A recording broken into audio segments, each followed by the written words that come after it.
In the previous story, Andy Barkley was a child who was subjected to a series of terrifying events at the hands of a cursed doll, Chucky. Many years have passed since that incident.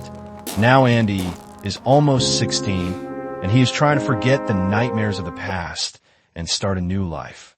The government has sent him to a military training academy, where life is governed by discipline and strict rules.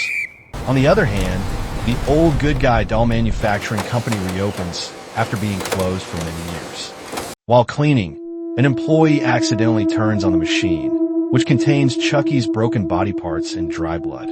The blood melts into the plastic of the new doll, reawakening Chucky's spirit. Chucky returns in a new body, more terrifying, more cunning than before. The company owner was testing an experimental good guy doll when Chucky came to life and killed him. Then he looked through the company records and found out that Andy Barkley was now at the military academy. Chucky came up with a new plan. He thought, this time not Andy's. He would transfer his soul into the body of another child so that he can live forever. On the other hand, Andy wants to start a new life at the military academy, but the past haunts him. Some of his classmates look at him strangely, some make fun of him.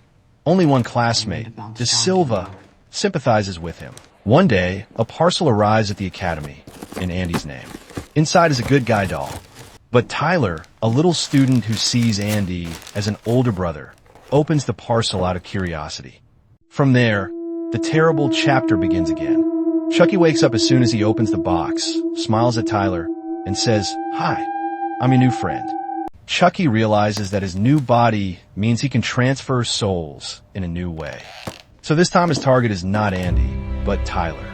He starts to seduce Tyler, presenting himself as a good toy. When Andy finds out that Chucky is back, no one believes him. He tries to warn Tyler, but Chucky is always one step ahead. Gradually, De Silva realizes that Andy's fears are real because he sees Chucky's unusual behavior with his own eyes. Meanwhile, a major training exercise begins at the academy. Students will be divided into two teams, like a war, and will play for the red team and the blue team. Everyone thinks it's just a game of colored bullets. But Chucky secretly replaces the colored bullets with real ones.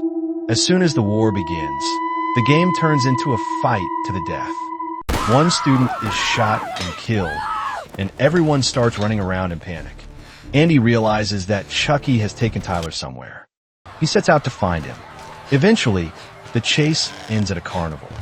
The fair, filled with night lights, rides, scary dolls, and people, becomes Chucky's last refuge. Chucky captures Tyler and hides him inside a ghost ride. His goal, to cast a voodoo spell and transfer his soul into Tyler's body. Andy enters the fair, finds Tyler, and confronts Chucky. Chucky attacks him, but Andy is no longer the same little boy he was. He is strong and brave. He gets into a fierce fight with Chucky while trying to save Tyler. At one point in the fight, Chucky loses control and falls into the fan of a huge machine. The fan spins with a loud noise, and Chucky's body is torn apart. The fair shakes with fire, smoke, and screams.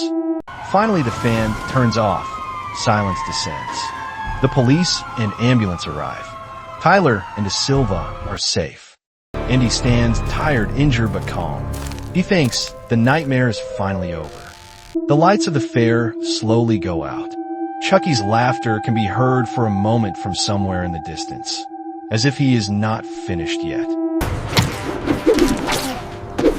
Why haven't you subscribed? Subscribe now to see new videos.